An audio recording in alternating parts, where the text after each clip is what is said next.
Science and Technology Manipur, Th.Biswajit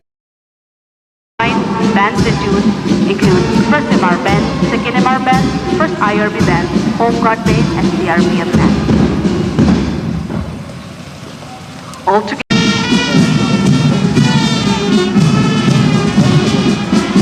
IRB male contingent comprising 1st, 2nd, 3rd, 4th, 5th, 6th and 7th IRB.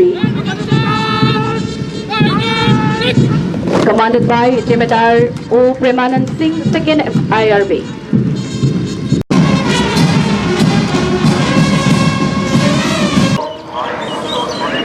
To make my own contribution.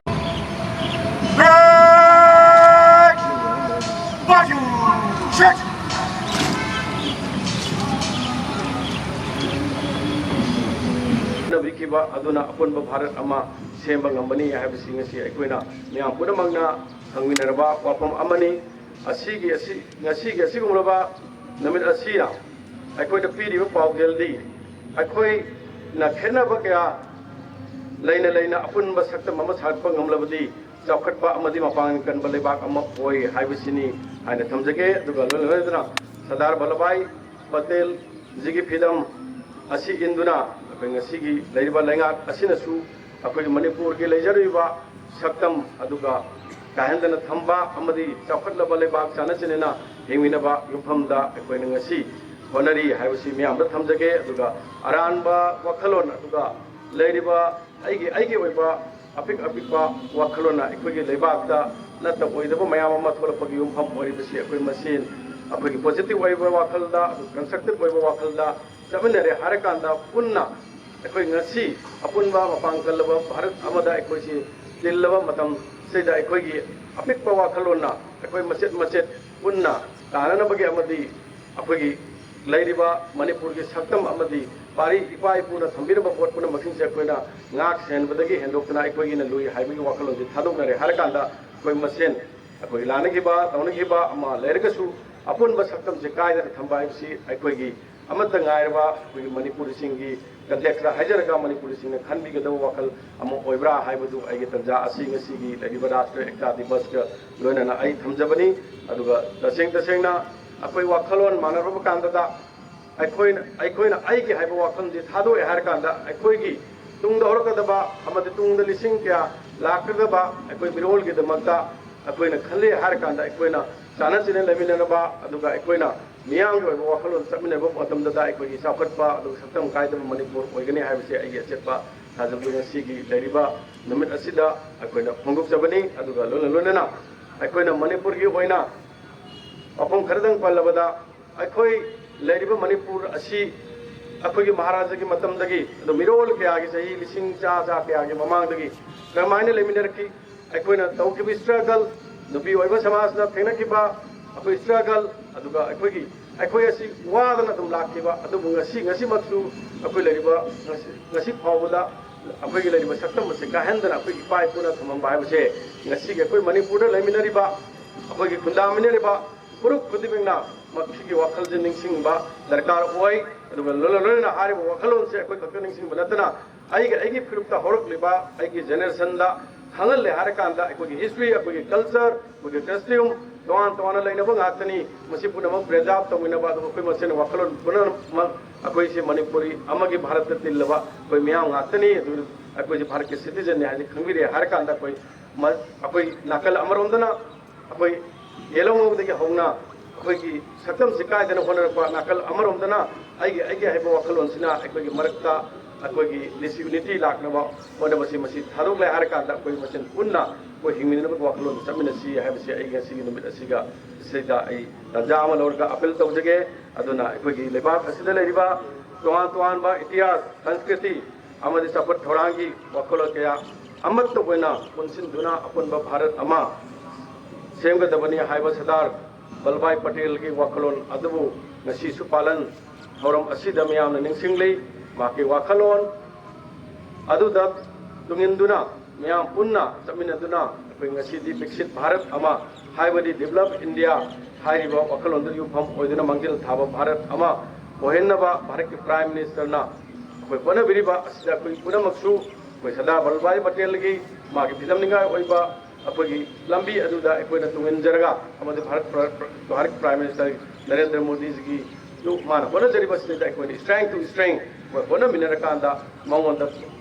ꯏꯅꯣꯠ ꯑꯃ ꯄꯤꯕꯒ ꯂꯣꯏꯅꯅ ꯑꯩꯈꯣꯏ ꯍꯣꯠꯅꯃꯤꯟꯅꯔꯕ ꯃꯇꯝꯗꯨꯗ ꯑꯩꯈꯣꯏ ꯕꯤꯛꯁꯤꯠ ꯚꯥꯔꯠ ꯍꯥꯏꯕꯁꯤ ꯑꯣꯏꯕ ꯉꯝꯒꯅꯤ ꯑꯗꯨꯒ ꯂꯣꯏꯅꯅ ꯃꯅꯤꯄꯨꯔꯗꯁꯨ ꯑꯩꯈꯣꯏ ꯉꯁꯤ ꯑꯩꯈꯣꯏ ꯅꯤꯡꯁꯤꯡꯕ ꯌꯥꯏ ꯃꯗꯨꯗꯤ ꯃꯅꯤꯄꯨꯔ ꯀꯌꯥꯒꯤ ꯃꯇꯤꯛ ꯏꯪꯅ ꯐꯖꯅ ꯂꯩꯕ ꯂꯩꯕꯥꯛ ꯑꯣꯏꯅ ꯂꯥꯛꯈꯤꯕꯅꯣ ꯍꯧꯖꯤꯛꯁꯨ ꯂꯩꯔꯤ ꯑꯗꯨꯕꯨ ꯈꯪꯍꯧꯗꯕ ꯑꯩꯈꯣꯏꯒꯤ ꯊꯧꯗꯣꯛ ꯑꯃꯅ ꯑꯩꯈꯣꯏꯗ ꯄꯤꯔꯤꯕ ꯑꯩꯈꯣꯏꯒꯤ ꯏꯅꯣꯠ ꯑꯗꯨꯒ ꯅꯨꯡꯉꯥꯏꯇꯕꯒꯤ ꯏꯅꯣꯠ ꯑꯗꯨ ꯄꯨꯝꯅꯃꯛ ꯑꯁꯤ ꯑꯃꯨꯛ ꯍꯟꯅ ꯑꯩꯈꯣꯏ ꯁꯥꯒꯠꯄ ꯍꯥꯏꯕꯁꯤ ꯃꯇꯝ ꯑꯣꯏꯔꯦ ꯑꯗꯨꯅ ꯑꯩꯈꯣꯏ ꯄꯨꯝꯅꯃꯛ ꯃꯥꯟꯅꯅ ꯊꯣꯡ ꯃꯥꯟꯅꯅ ꯂꯩꯃꯤꯟꯅꯕ ꯃꯇꯝ ꯑꯣꯏꯔꯦ ꯂꯣꯏꯅꯅ ꯑꯩꯈꯣꯏꯒꯤ ꯚꯥꯔꯠꯀꯤ ꯂꯩꯔꯤꯕ ꯚꯥꯔꯠ ꯕꯤꯛꯁꯤꯠ ꯚꯥꯔꯠ ꯑꯃ ꯑꯩꯈꯣꯏꯒꯤ ꯑꯣꯏꯅꯅꯕ ꯍꯣꯠꯅꯕꯗ ꯃꯅꯤꯄꯨꯔꯗ ꯑꯩꯈꯣꯏꯅ ꯕꯤꯛꯁꯤꯠ ꯃꯅꯤꯄꯨꯔ ꯑꯣꯏꯗꯅ ꯕꯤꯛꯁꯤꯠ ꯚꯥꯔꯠ ꯑꯣꯏꯕ ꯌꯥꯗꯦ ꯍꯥꯏꯕꯁꯤ ꯋꯥꯈꯜꯂꯣꯟꯒ ꯂꯣꯏꯅꯅ ꯑꯩꯈꯣꯏ ꯕꯤꯛꯁꯤꯠ ꯚꯥꯔꯠ ꯃꯅꯤꯄꯨꯔ ꯑꯃ ꯑꯣꯏꯅꯅꯕ ꯍꯣꯠꯅꯃꯤꯟꯅꯁꯤ ꯍꯥꯏꯕꯁꯤ ꯇꯟꯖꯥꯁꯤꯗ ꯇꯝꯖꯒꯦ ꯑꯗꯨꯒ ꯉꯁꯤ ꯑꯊꯣꯏꯕ ꯂꯨꯆꯤꯡꯕ ꯑꯁꯤꯒꯤ ꯅꯤꯡꯁꯤꯡ ꯊꯧꯔꯝ ꯍꯥꯏꯕꯗꯤ ꯅꯦꯁꯅꯦꯜ ꯌꯨꯅꯤꯇꯤ ꯗꯦꯒꯤ ꯊꯧꯔꯝ ꯑꯁꯤ ꯄꯥꯡꯊꯣꯛꯄꯅ ꯑꯩꯈꯣꯏꯒꯤ ꯊꯧꯅꯥ ꯑꯃꯗꯤ ꯈꯥꯡꯕ ꯀꯟꯕ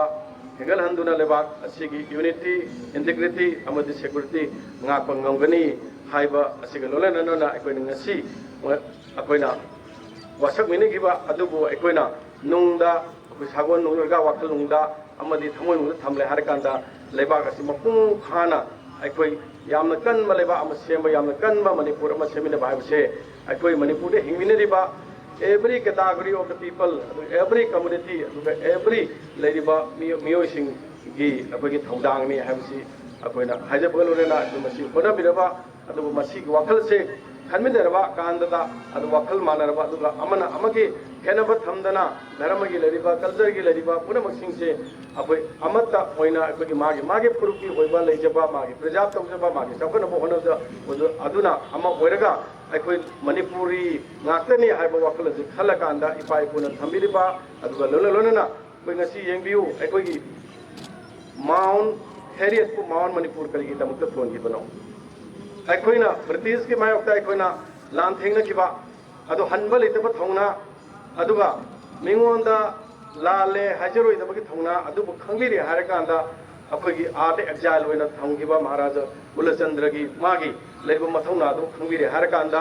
ꯚꯥꯔꯠ ꯁꯔꯀꯥꯔ ꯁ꯭ꯔꯤ ꯑꯃꯤꯠ ꯁꯥꯍꯖꯤꯅ ꯑꯩꯈꯣꯏ ꯃꯥꯎꯟ ꯃꯅꯤꯄꯨꯔ ꯍꯥꯏꯅ ꯃꯤꯡꯊꯣꯟꯕꯤꯈꯤꯕꯁꯦ ꯑꯩꯈꯣꯏ ꯃꯅꯤꯄꯨꯔꯤꯁꯤꯡꯅ ꯍꯦꯟꯅ ꯊꯣꯏꯗꯣꯛꯅ ꯊꯥꯒꯠꯅꯤꯡꯉꯥꯏ ꯑꯣꯏ ꯃꯗꯨ ꯀꯔꯤꯒꯤꯗꯃꯛꯇꯅꯣ ꯍꯥꯏꯕꯁꯨ ꯅꯤꯡꯁꯤꯡꯅꯤꯡꯉꯥꯏ ꯑꯣꯏꯕꯁꯤ ꯅꯨꯃꯤꯠꯁꯤꯗ ꯊꯝꯖꯒꯦ ꯑꯗꯨꯒ ꯂꯣꯏꯅꯅ ꯑꯩꯈꯣꯏꯒꯤ ꯑꯊꯧꯕ ꯀꯌꯥꯅ ꯕ꯭ꯔꯤꯇꯤꯁꯀꯤ ꯃꯥꯌꯣꯛꯇ ꯊꯦꯡꯅꯈꯤꯕ ꯑꯗꯨꯒ ꯂꯩꯕꯥꯛ ꯑꯁꯤꯕꯨ ꯅꯤꯡꯊꯥ ꯇꯝꯅꯕ ꯍꯣꯠꯅꯕ ꯃꯇꯝꯗ ꯑꯩꯈꯣꯏ ꯊꯦꯡꯅꯈꯤꯕ ꯃꯌꯥꯝ ꯄꯨꯝꯅꯃꯛ ꯑꯊꯧꯕꯁꯤꯡꯗꯨꯒꯤ ꯃꯍꯨꯠ ꯁꯤꯜꯂꯦ ꯍꯥꯏꯔꯀꯥꯟꯗ ꯑꯩꯈꯣꯏꯒꯤ ꯂꯩꯔꯤꯕ ꯑꯩꯈꯣꯏꯒꯤ ꯋꯥꯔꯒꯤ ꯁꯤꯞ ꯑꯃ ꯁꯥꯕ ꯃꯇꯝꯗ ꯑꯩꯈꯣꯏꯒꯤ INS ꯏꯝꯐꯥꯜ ꯑꯅ ꯊꯣꯟꯈꯤꯕꯗꯣ ꯃꯗꯨꯗꯣ ꯑꯩꯈꯣꯏꯒꯤ ꯃꯅꯤꯄꯨꯔꯤꯁꯤꯡꯅ ꯑꯩꯈꯣꯏ ꯖꯥꯠ ꯕꯤꯖꯥꯠꯀꯤ ꯅꯠꯇꯅ ꯐꯨꯔꯨꯞ ꯈꯨꯗꯤꯡꯒꯤ ꯀꯥꯡꯂꯨꯞ ꯈꯨꯗꯤꯡꯒꯤ ꯌꯥꯎꯔꯕ ꯑꯊꯧꯕ ꯃꯌꯥꯝꯗꯨꯒꯤ ꯃꯤꯡꯊꯣꯜꯂꯒ ꯄꯤꯈꯤꯕꯅꯤ ꯍꯥꯏꯕꯁꯦ ꯑꯩꯈꯣꯏꯅ ꯉꯁꯤ ꯅꯤꯡꯁꯤꯡꯅꯤꯡꯉꯥꯏ ꯗꯔꯀꯥꯔ ꯂꯩ ꯃꯔꯝ ꯑꯗꯨꯅ ꯑꯩꯈꯣꯏꯒꯤ ꯂꯩꯔꯤꯕ ꯑꯩꯈꯣꯏꯒꯤ ꯈ꯭ꯋꯥꯏꯗꯒꯤ ꯑꯩꯈꯣꯏꯒꯤ ꯃꯒꯨꯟ ꯂꯩꯔꯕ ꯑꯗꯨ ꯈ꯭ꯋꯥꯏꯗꯒꯤ ꯂꯩꯔꯕ ꯃꯤꯡ ꯂꯩꯍꯧꯒꯗꯕ ꯊꯕꯛꯇꯤ ꯑꯗꯨꯒ ꯑꯩꯈꯣꯏ ꯏꯁꯥꯅ ꯇꯧꯔꯝꯕꯗꯨꯅ ꯉꯁꯤ ꯑꯩꯈꯣꯏꯒꯤ ꯂꯩꯔꯤꯕ ꯑꯩꯈꯣꯏ ꯉꯁꯤ ꯁꯔꯗꯥꯔ ꯚꯜꯂꯚꯚꯥꯏ ꯄꯇꯦꯜ ꯀꯔꯤꯒꯤꯗꯃꯛꯇ ꯅꯤꯡꯁꯤꯡꯂꯤꯕꯅꯣ